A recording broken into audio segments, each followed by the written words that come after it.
ஆரவல்லி மலைத்தொடரில் மிக உயரமான சிகரம் எது? குருசிகார்.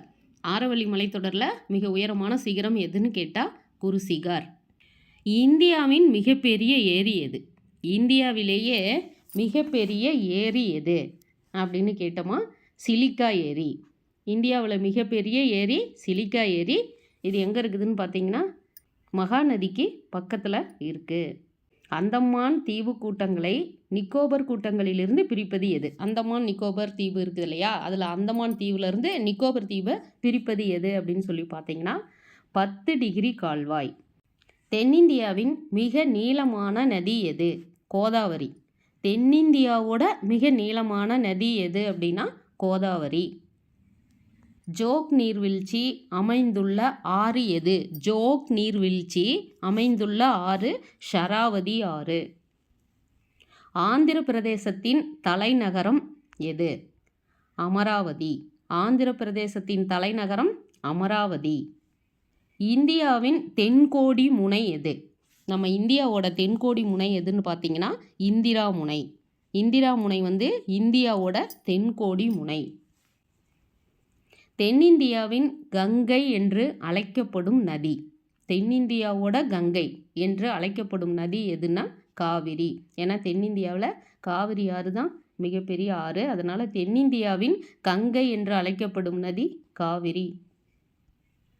இந்தியா அதிகபட்சமாக நீளமுள்ள நில எல்லையை கொண்ட நாடு.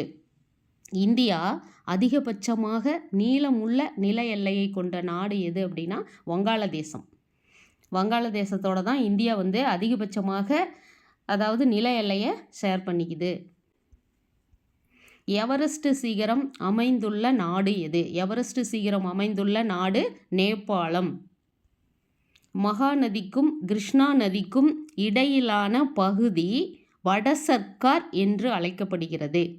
மகாநதிக்கும் கிருஷ்ணா நதிக்கும் இடையிலான பகுதி வடசர்க்கார் என்று அழைக்கப்படுகிறது.